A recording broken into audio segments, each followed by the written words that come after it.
Section 1. You will hear a conversation between a computer technician and a woman whose computer has crashed. First, you have some time to look at questions 1 to 4. Pause the recording for 30 seconds.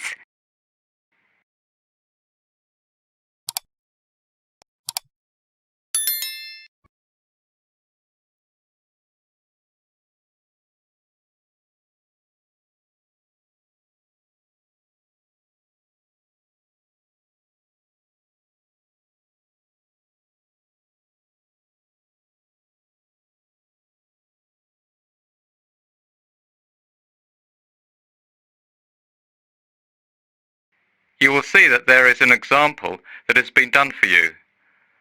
On this occasion only, the conversation relating to this will be played first. Hello, Tom's Computer Maintenance. How may I help you? Hello, I seem to have a problem with my computer.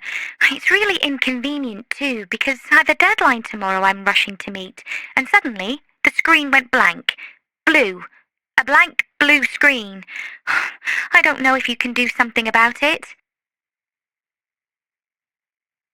The answer is computer problem, so the reason for the phone call has been filled in for you. Now we shall begin.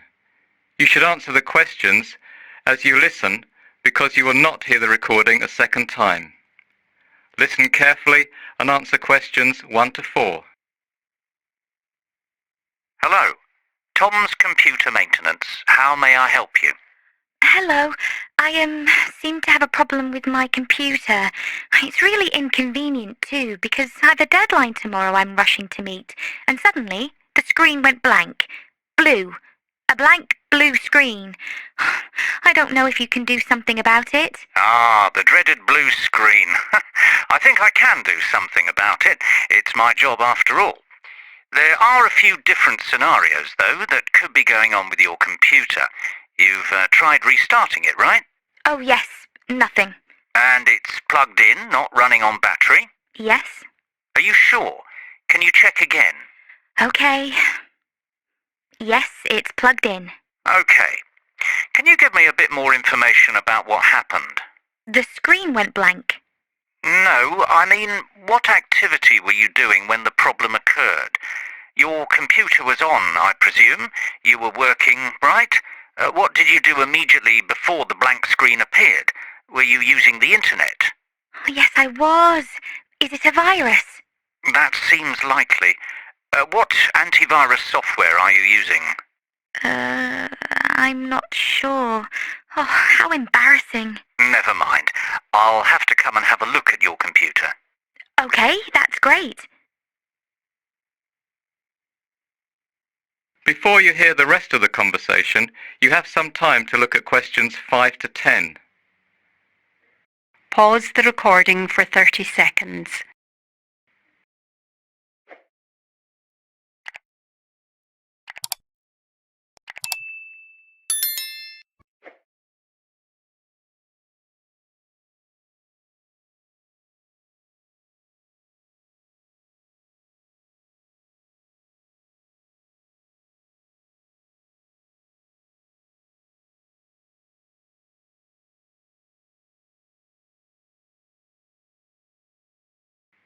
Now listen and answer questions 5 to 10. All right, let's see. What about tomorrow morning about 10? Oh, no, that won't do, I'm afraid. I've got a very important project on the computer that absolutely must be finished and handed in by 9 a.m. tomorrow. By 10, it's too late, I'm afraid. Can't you come now? Well, I'm at a job at the moment, and my wife and kids are expecting me home by 8 for dinner. Can you at least suggest someone else who can work? I know it's Sunday evening, but surely there's somebody. I mean, people have emergencies. I've been calling numbers in the phone book, and you're the only one out of about 12 that even answered. Just a moment, don't panic. Where are you located? I'm in the Morningside area. Well, you're in luck. I have to pass your area on my way home anyway.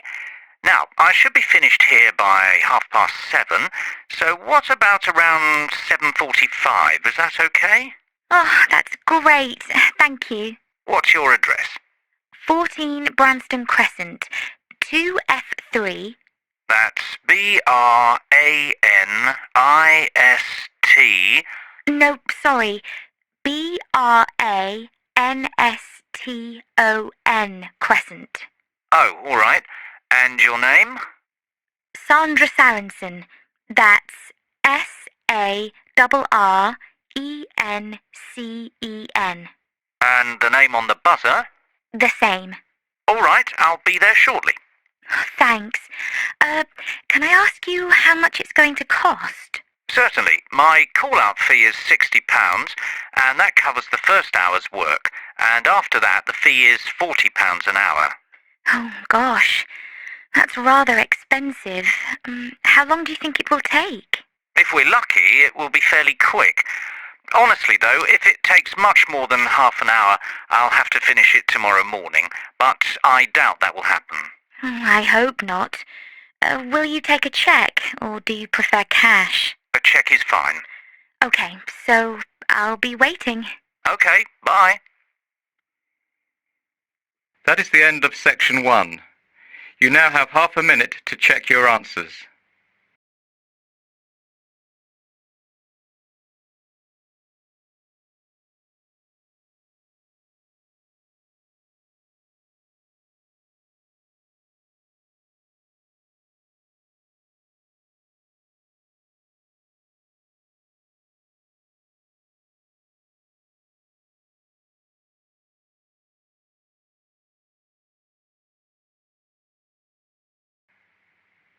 Now turn to section 2. Section 2.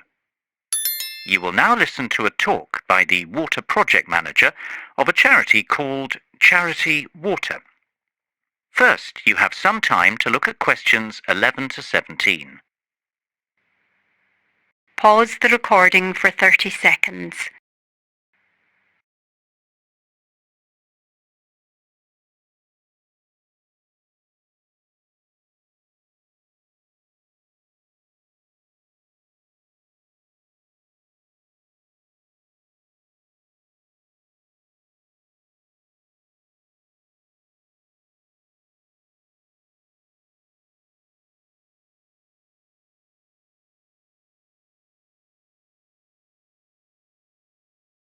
Now listen carefully and answer questions 11 to 17.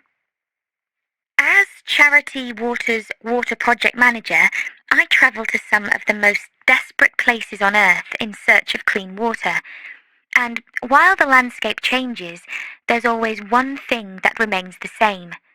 The women are always walking. Whether I'm in the mountains of Haiti in rural Liberia or the jungles of the Central African Republic, the women are always carrying water. To give you an idea of the work that Charity Water does, I'll tell you the story of one of these women.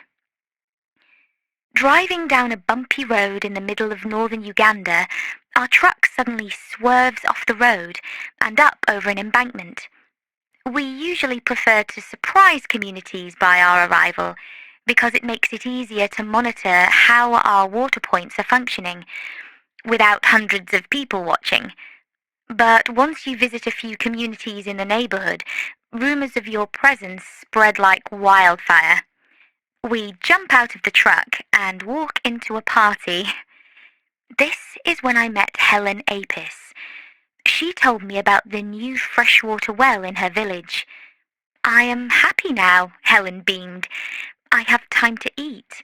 My children can go to school, and I can even work in my garden, take a shower, and then come back for more water if I want.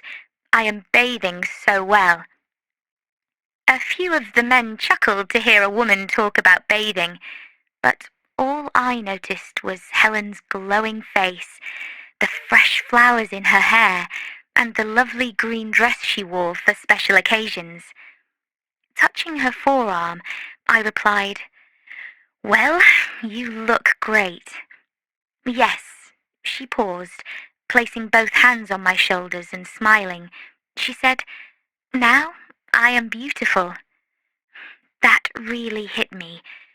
My job is to focus on sustainable development, health, hygiene, and sanitation to make sure Charity Water's projects are working in 20 years. But nowhere on any of my surveys or evaluations was a place to write, "Today, we made someone feel beautiful."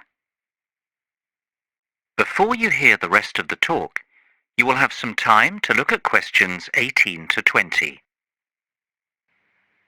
Pause the recording for 30 seconds.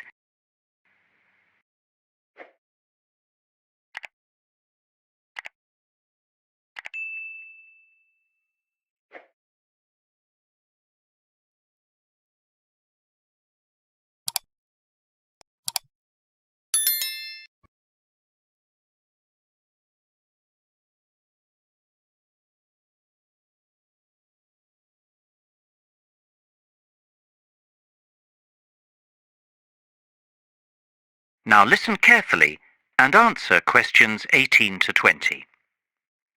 Before she had clean water, Helen would wake up before dawn, take her only 2 5-gallon jerry cans, and walk almost 1.5 miles to the nearest water point, which happened to be at a school. Because there simply wasn't enough water for the area's population, she'd wait in line with hundreds of other women who also valued clean water. Helen's only other option was to skip the wait and collect contaminated water from a pond. Helen spent most of her day walking and waiting. She told me each day she'd say to herself, "How should I use this water today? Should I water my garden so we can grow food? Should I wash my children's uniforms? Should I use it to cook a meal? Should we drink this water?" With 2 children, 1 husband, and 10 gallons, Helen had to make choices. I saw the shame in her eyes when she described how she would return from her long trek to find her 2 young children waiting for her. They were often sent home from school because their uniforms were dirty. With the new well in her village, her life was transformed. She now had choices, free time, options. Also, Helen had been chosen to be the water committee treasurer, collecting nominal fees from 51 households to use for the maintenance of their well. Water committees are often the first time women are ever elected to leadership positions in villages. Last month, Helen was standing in line waiting for water. This month, she's standing up for her community. And now, she is beautiful. That is the end of section 2. You now have half a minute to check your answers.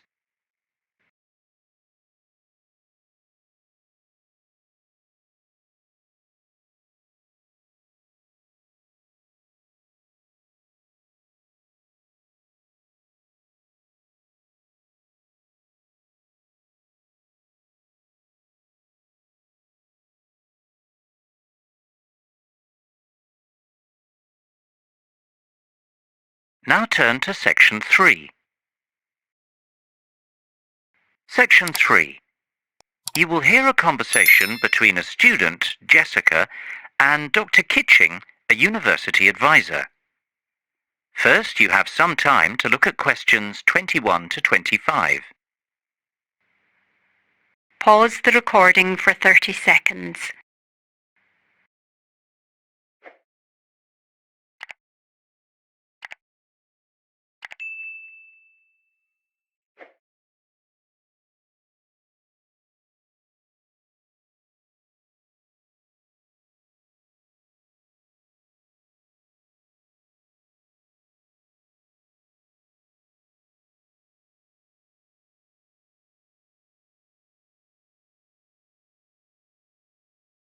Now listen carefully and answer questions 21 to 25.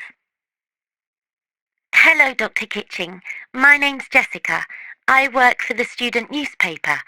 I called you last week to ask if I could interview you for an article about how to ask for references. Oh, yes, I remember. Come in, have a seat. Thank you. Do you have a few minutes now to do the interview? Yes, that's fine. Great.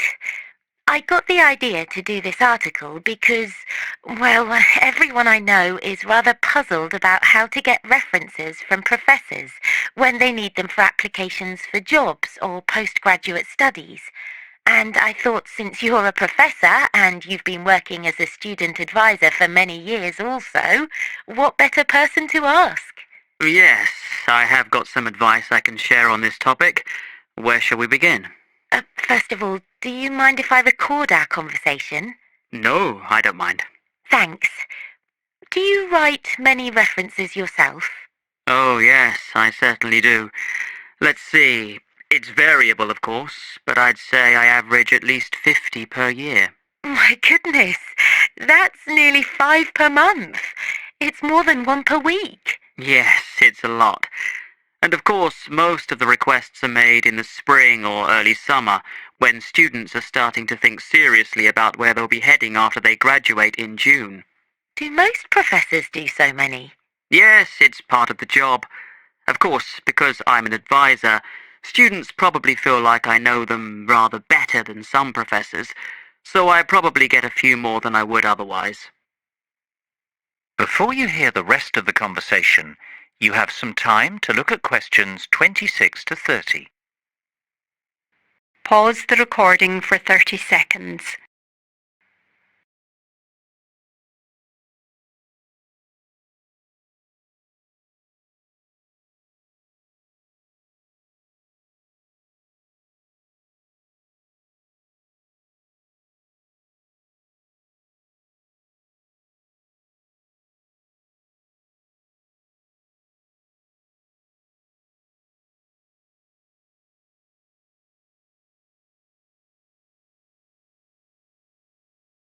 Now listen and answer questions 26 to 30.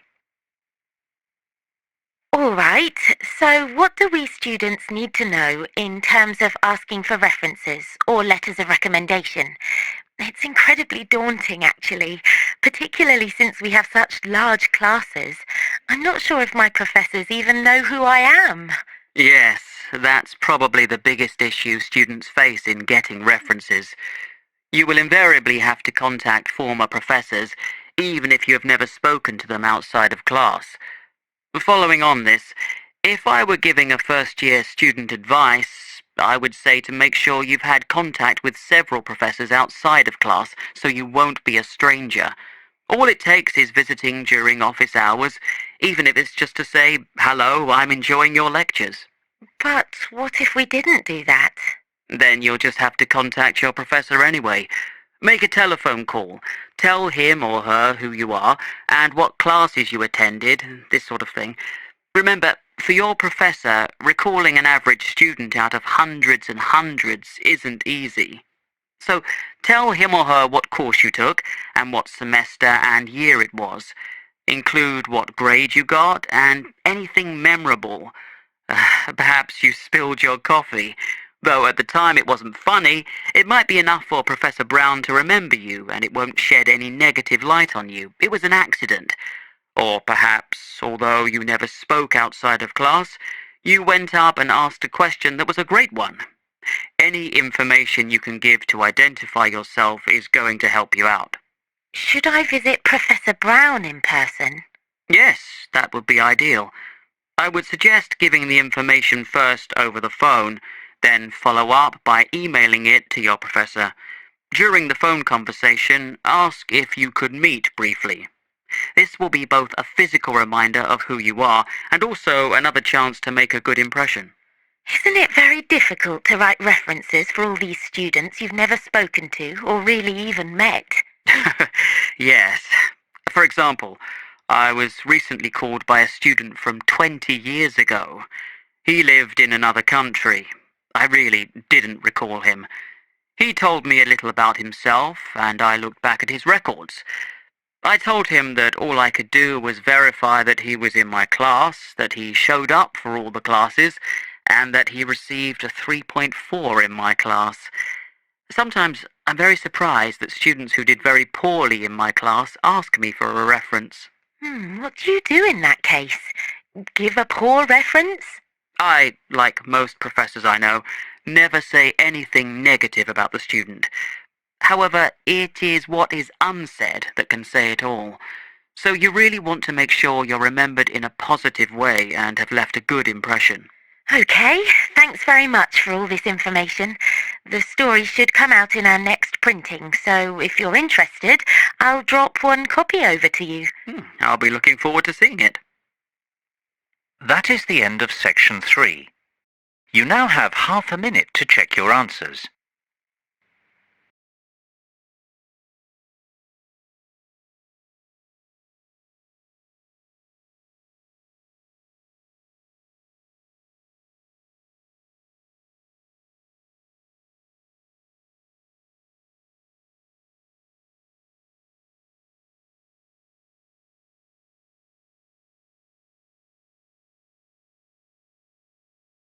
Now turn to section 4. Section 4. You will hear a lecture about the behavior of primates, the group of animals that includes monkeys and humans. First, you have some time to look at questions 31 to 40. Pause the recording for 1 minute.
Now listen carefully and answer questions 31 to 40.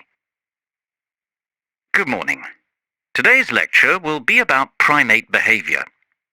Up until now, I've talked mostly about physical features, how they apply to living primates, how we use them for classification, how they apply to the fossil record. But human evolution isn't simply about how we've changed physically over the last 70 million years. It's also about how our behavior has changed. Now, if I asked you to define what is meant by the term human, you could probably, hopefully, give me a list of characteristics that physically define us. But at a philosophical level, I would hope that what you'd be really proud of is not that we normally walk on 2 legs, but that we can reason and imagine. Descartes put it succinctly, "I think, therefore I am," although admittedly not quite in this context.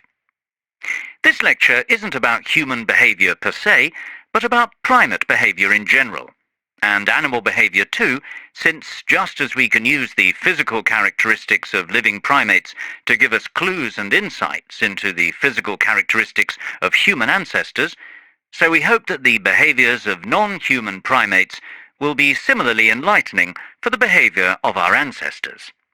To begin, let's talk a bit about primate cognitive abilities.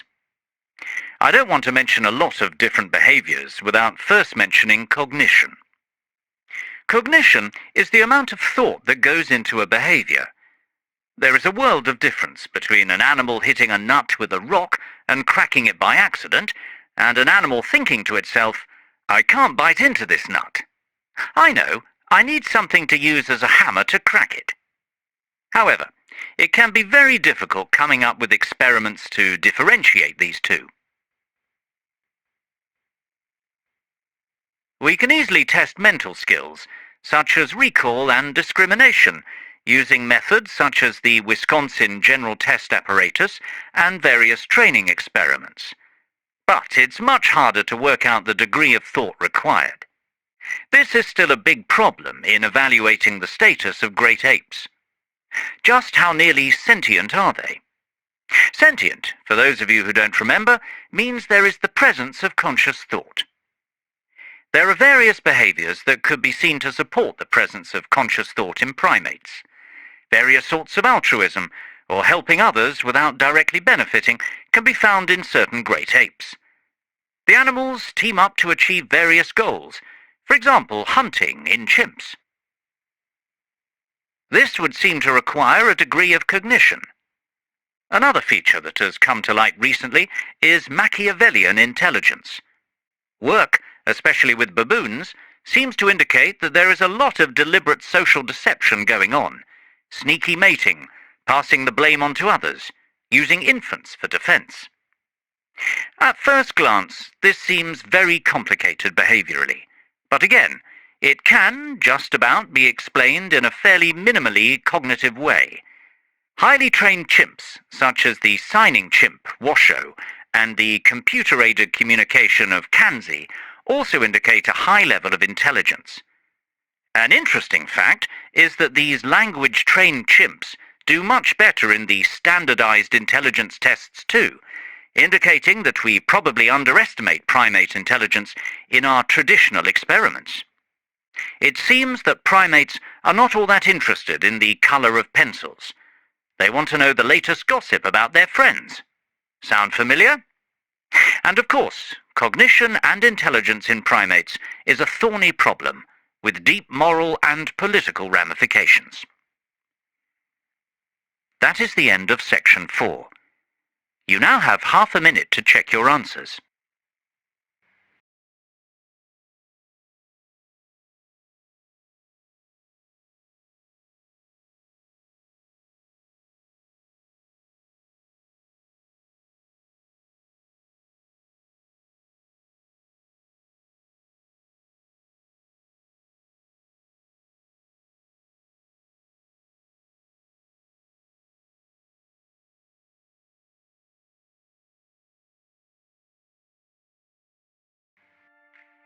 That is the end of the listening test.